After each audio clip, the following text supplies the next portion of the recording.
Olá, meu nome é Paulo Cogos, estou fazendo essa live aqui na Irlanda. Hoje é meu último dia na Irlanda antes de voltar para o Brasil. Eu quero falar um pouco sobre a grande fome que aconteceu aqui entre 1845 e 1849. Eu estou aqui em Dublin agora. Aliás, eu estou aqui do lado da estátua da Molly Malone. In Dublin's fair city, where the girls are so pretty, I first set my eyes on sweet Molly Malone. She drove her wheelbarrow through the streets broad and narrow, crying cockles and mussels, alive, alive, oh. She was a fishmonger, and that was no wonder, and so was her father and mother before. And she drove her wheelbarrow through the streets broad and narrow, crying cockles and mussels, alive, alive, oh. She died of a fever, and no one could save her, and that was the end of sweet Molly Malone. Now her ghost through the barrow, through the streets broad and narrow, crying cockles and mussels, alive, alive, oh. Aqui é a estátua. Mas vamos falar da fome. A Irlanda passou por uma grande fome entre 1845 e 1849. Muitos atribuem essa fome ao livre mercado. Inclusive você vai aqui nos museus em Dublin e eles falam: a culpa é do laissez-faire. Não é nada disso. Para nós entendermos o que causou essa grande tragédia que foi a fome na Irlanda, uma tragédia que não dá para descrever em palavras, só vendo mesmo. Eu vi alguns relatos históricos das pessoas que entraram em contato com essa grande fome, descrevendo a condição depauperada daqueles que foram vitimados, que mais pareciam cadáveres, crianças morrendo nas casas, as mães não podendo fazer nada em relação a isso. Mas o que causou? Para entender, nós temos que voltar na história da Irlanda há muito tempo atrás, há mais ou menos 800 anos atrás, talvez até mais. Até mais ou menos o século V, a Irlanda era habitada por povos celtas. No século V, chegam os cristãos. E a Irlanda passa por uma era de ouro, uma era de Saints and Scholars. Depois vem as invasões vikings, mais ou menos no século IX. E, finalmente, ali no século XII, no começo do século XII, vem os normandos. Um dos reis, MacGurl, fez um acordo com Strongbow, o conde de Pembroke, que era um cavaleiro britânico, dando a ele a mão da sua filha Oife, uma princesa muito bonita, irlandesa, ruivinha, daquelas bem gatinha mesmo. Tanto é que o Strongbow quis casar com ela. E assim começa um período de dominação inglesa na Irlanda. Mas isso não era tanto problema. Aliás, só deixa eu fazer uma pausa no vídeo. Knights Facility Service é uma empresa de manutenção. Gostei, porque é a manutenção de uma Europa cristã e livre, né? Para bom entendedor, remoção física de vocês sabem quem. Mas o que aconteceu? Os normandos chegaram aqui. Os normandos sempre tiveram essa característica de adaptarem-se à cultura local, ao contrário dos muçulmanos a quem eu estava me referindo agora. Eles fizeram isso na Normandia, por exemplo, e acabaram absorvendo muito da cultura celta e da cultura hiberno-viking que havia na época. E eles também eram católicos. Até aqui tudo bem. Tudo bem em termos, porque muitas das elites naturais que existiam naquela época, muitas dos clãs familiares que dominavam a Irlanda, acabaram sendo sobrepujados por guerras constantes, inclusive nas guerras que se seguiram, a guerra do Brian Boru contra o rei Sitric dos vikings. Então, os manors, as mansões fortificadas das famílias que dominavam algumas regiões, iam sendo capturados, recapturados, e com isso os mais fortes iam sobrevivendo. Então, não havia um regime de propriedade privada, como era o caso dos Brehons, as leis celtas, que sobreviveram muito bem até mais ou menos o período das invasões vikings, até depois, porque os vikings também tinham os Althens. O fato é que com essas constantes guerras de dominação, a força bruta foi sobrepujando a ideia metafísica de uma propriedade privada. Até aí ainda tinha saída, porque ainda havia a Igreja Católica para colocar uma restrição moral nesses mesmos reis. O problema começou a acontecer com Henrique VIII. E o Henrique VIII resolveu subjugar os reis da Irlanda. Esses reis se tornaram earls, condes. Eles já não tinham a mesma autonomia que antes. Então aquela elite católica normanda do cavaleiro Strongbow começou a ser substituída por uma elite pervertida baseada na Inglaterra. Londres começou a realmente mandar na Irlanda. Então as elites locais começaram a ser suplantadas de várias formas. Algumas simplesmente se renderam. Essa era a estratégia do Henrique VIII. Mas houve resistência.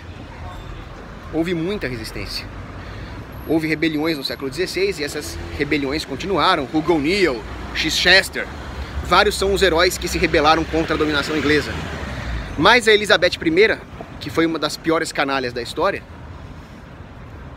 resolveu fazer um sistema de plantation. Então houve a plantation em Ulster, que é a região da Irlanda do Norte, houve a plantation em Munster.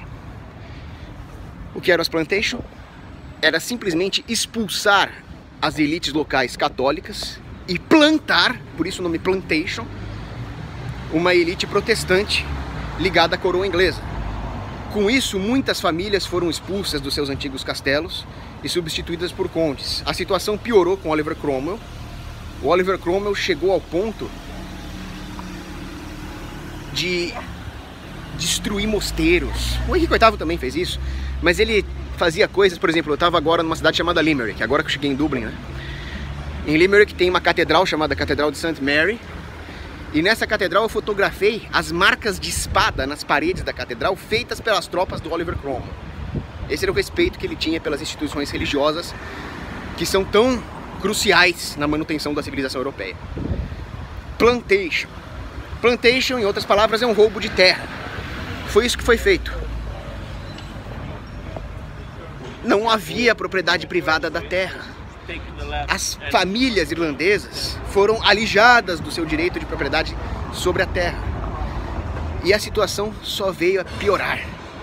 Vieram outras guerras, vieram outras rebeliões, não precisamos entrar nesses detalhes agora. Mas o fato é que mais tarde vieram as Penal Laws para punir os católicos, para cercear a liberdade religiosa dos católicos.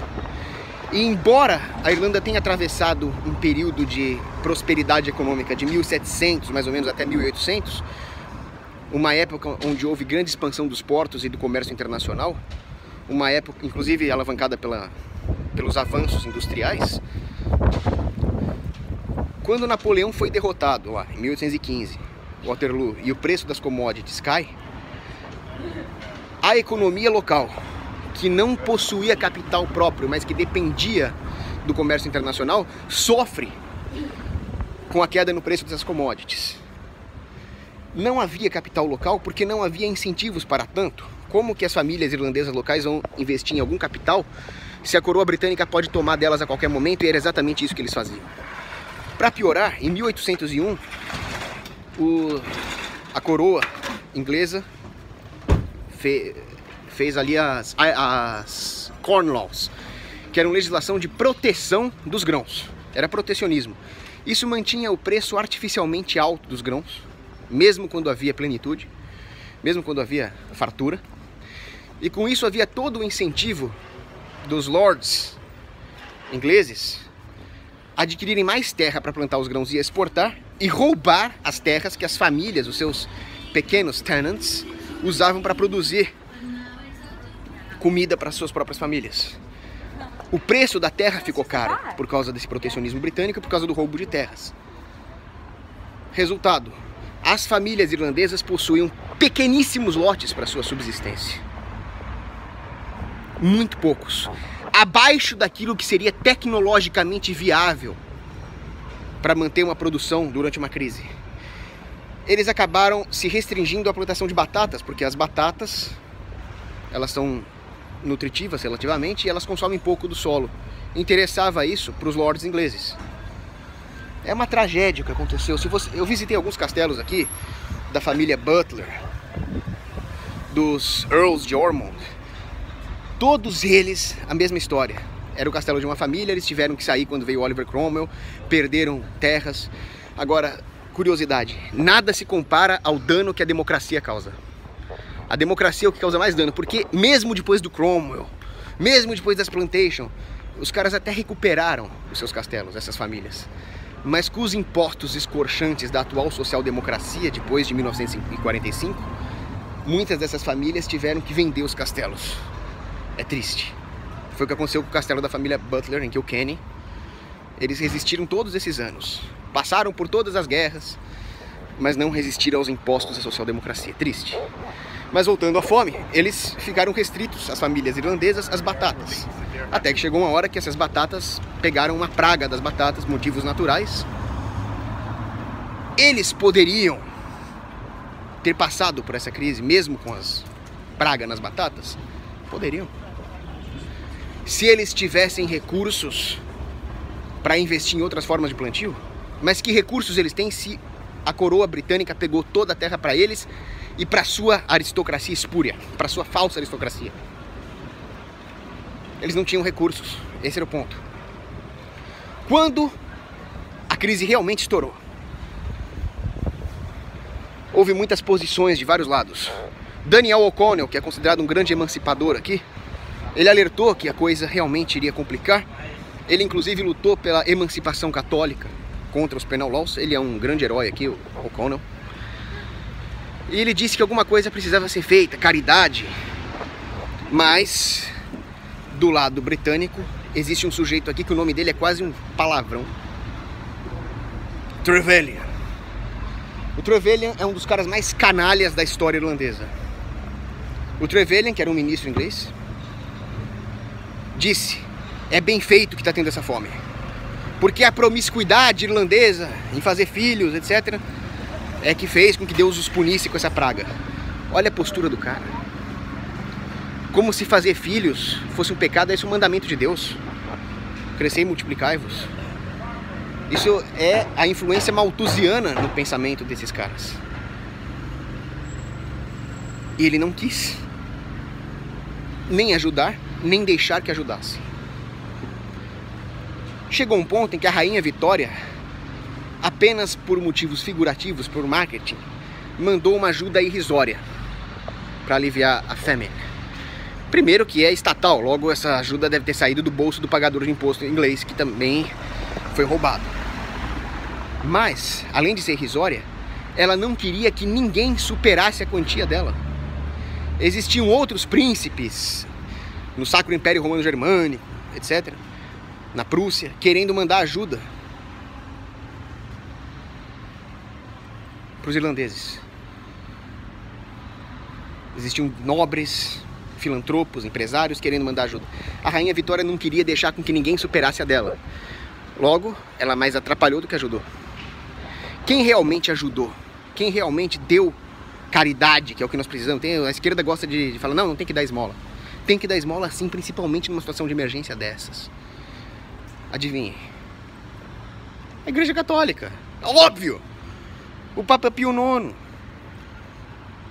O Padre Matthew. O Padre Matthew, ele é uma outra figura, um expoente aqui na Irlanda, que ele é o pai da temperança. Ele sempre criticou o hábito irlandês de beber álcool. Independentemente disso, eu acho que tem que ter temperança sim, mas eu gosto da maneira como os irlandeses sabem se divertir. Aliás, é por isso que tem tanto brasileiro aqui, porque nós brasileiros temos em comum com os irlandeses uma história trágica, mas que não afeta a nossa capacidade de ser feliz e se divertir. Isso que eu acho bonito aqui. Por isso que nós nos damos bem. Tô até com o Perry, que é o bonezinho irlandês. Então esse padre também ajudou muito. Muitos empresários ajudaram. Mas acontecia uma coisa terrível chamada eviction. Os lords ingleses expulsavam as famílias irlandesas que não conseguiam pagar as suas dívidas. Expulsavam. Deixavam eles morrendo de fome. Deixavam eles sem nenhuma terra. Essas evictions são imorais. Primeiro porque não era uma questão de propriedade privada, mesmo se fosse, seria extremamente imoral. Mas aquilo era a terra que foi roubada dos irlandeses. Eles não tinham só o dever moral de deixar esses caras usarem a terra, mas o dever legal, porque aquela terra foi roubada. Mesmo assim, as famílias irlandesas foram expulsas das suas terras. Muitos tiveram que emigrar, muitos foram para os Estados Unidos, muitos foram para o Canadá. E nessa época começaram a acontecer pequenos felonies. Felonies são pequenos crimes, como por exemplo, furto de comida. O famoso furto famélico. Vocês sabem que pego pesado com bandido, eu sou a favor da pena de morte, sou a favor de torturar e matar o estuprador, sou a favor de deportar todos os muçulmanos.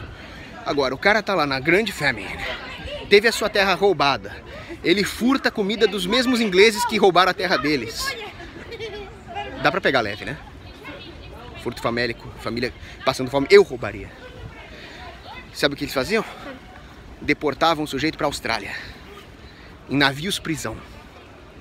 Coitado, furtava uma comida ali, ia pra Austrália, junto com bandidos barra pesada. Isso desestruturou demograficamente a Irlanda. Hoje a Irlanda tem o quê? 8 milhões de pessoas? Calcula-se que se não fosse a grande fome e toda essa emigração consequente à grande fome, era para a população irlandesa hoje ser de 20 milhões de pessoas. Teríamos 20 milhões de cruzados gaélicos para nos ajudar a defender a Europa. É uma guerra contra a população. Aliás, existe uma música muito bonita sobre isso. É uma música sobre um homem que foi preso por furto famélico e por se rebelar contra a coroa britânica, ele está sendo separado da sua família. In a lonely prison wall, I heard a young man calling. Nothing matters, Mary, when you're free. Against the famine and the crown, I rebelled, they cut me down. Now you must raise your child with dignity. Low lie the fields of Athenry, where once we watched the small free birds fly. Our love was on the wings, we had dreams and songs to sing. It's so lonely round the fields of Athenry. Pois é, pesado, né? E esse foi o resultado de 800 anos de destruição das elites locais, destruição da propriedade privada pelo imperialismo britânico. E o pior, vem também a destruição cultural, a ponto de que hoje os irlandeses querem tanto se assemelhar aos ingleses, que estão se assemelhando a eles no que eles fazem de pior, que é matar irlandês. Prova disso que o aborto foi legalizado aqui. Agora os irlandeses vão matar irlandeses como os britânicos sempre fizeram. Mas houve um Gaelic Revival após a Grande Fome. Muitos nacionalistas, patriotas irlandeses perceberam que tudo que a coroa britânica falou durante todos esses séculos para justificar sua dominação era mentira. Os ingleses ofereceram várias falsas soluções, como o Partido Novo nos oferece hoje, para enganar os irlandeses, dizendo, não, vocês podem ter talvez o seu próprio parlamento. É o famoso Home Rule. E muitos nacionalistas irlandeses perceberam que tudo isso era mentira. Home Rule coisa nenhuma. Basta ver o que aconteceu ao longo de toda a história dos revolucionários, desde Wolfe Tone, por exemplo, em 1798. Então, eles perceberam que se avizinhava a hora de uma revolução armada. E nós temos que entender isso, nós temos que nos inspirar nesses caras. Eles cometiam muitos erros. Tinha sufragete no meio, tinha socialista no meio, tinha sindicalista no meio, James Connolly. Mas isso não muda o fato de que a liberdade do povo irlandês contra a coroa britânica é a maior das causas, dentre estas. Mas eles também perceberam que antes de chegar nesse ponto era preciso uma vitória cultural.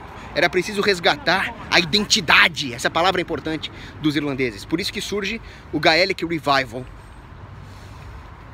A volta da harpa como símbolo da Irlanda, aquela harpa tocada pela deusa Hibérnia.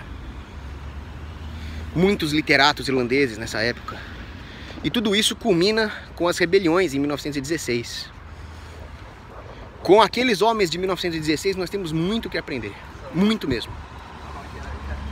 Eles sabiam que morreriam, porque eles eram o primeiro contingente de uma guerra muito maior. Eles tinham uma visão de baixíssima preferência temporal. Eles sabiam que aquela guerra não era para ser ganha. Aquela guerra era para mostrar que é possível a luta. Depois daquela guerra e depois do que aconteceu com aqueles homens que se rebelaram em 1916, o povo acordou e continuou lutando. Dentre eles, um dos que eu mais admiro é Padraig Pearse. Ele disse: enquanto a Irlanda não for livre, não pode haver paz. Toda paz, enquanto você não tem liberdade, é falsa. É apenas uma ameaça pairando no ar. Eles foram até as últimas consequências. O James Connolly, que ele era marxista, sindicalista, mas a hora que nós estamos lutando contra esse tipo de potestade, como o Império Britânico, isso fica em segundo plano. O James Connolly, durante os combates aqui em Dublin, no GPO, no General Post Office, onde eles montaram o seu quartel-general, ele tomou um tiro na perna. Ele continuou lutando, e quando ele foi capturado e executado no Kilmangaol, que é a prisão que tem aqui, ele foi executado numa cadeira. É preciso entender uma coisa. Não é importante se aquela guerra específica vai dar certo. A nossa guerra é moral. A nossa guerra é contra a nossa própria fraqueza moral. Exemplo disso, eu estava numa cidade chamada Cove. A cidade de Cove, ela já se chamou Queenstown só porque a rainha Vitória botou o pé lá. Porque as elites espúrias inglesas assim o quiseram. Mas os irlandeses retomaram Cove. Em Cove é uma cidade com uma história de rebeldia contra os ingleses excelente. Em um dos casos, o Michael Burke, que era um grande revolucionário que ali existia, atacou uma guarnição britânica. E um ferreiro que ali trabalhava viu tudo, mas ele não participou do ataque.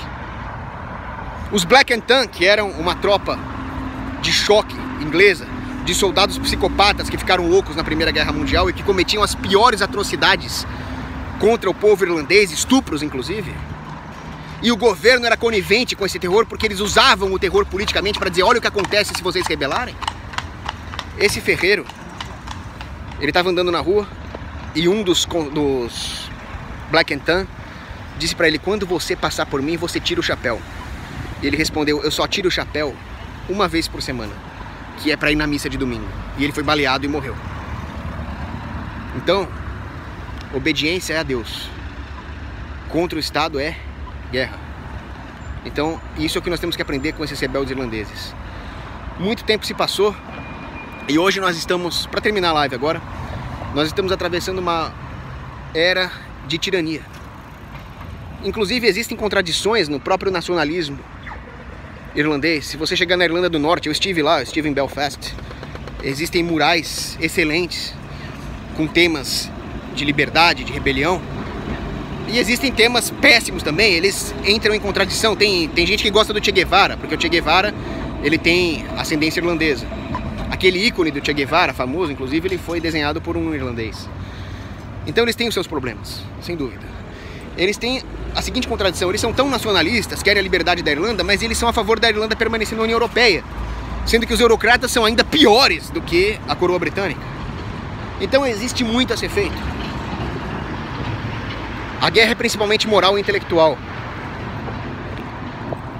mas a luta pela liberdade sempre continua. E para terminar a live, dá uma olhada nisso. Para lá, as belas mansões georgianas. E aqui, esse entulho pós-moderno. O que vocês estão fazendo com Dublin? Se eu fosse prefeito de Dublin, agora eu vou dar uma de estatista aqui. Se eu fosse prefeito de Dublin, eu ia proibir isso aqui. Eu ia mandar demolir e reconstruir uma mansão georgiana. Não, tô falando sério. Então nós vemos uma tirania. A União Europeia, o FMI, as corporações pasteurizadas estadunidenses, McDonald's, todo esse lixo, suplantando a culinária local, a música local. Poxa, vocês ouviram as músicas irlandesas que eu tenho aqui? E existem outros lugares em que tem lixo pop. Tá errado. E os muçulmanos, então, invadindo a Europa. Então, a tirania não acaba, a guerra não acaba, a guerra continua. É preciso se inspirar no exemplo desses homens e mulheres que se rebelaram, pegaram em armas pela liberdade. E para terminar, Jinga jinga Rosie, till the lights decline, I remember Dublin City in the rare old times. Que volte esses old times.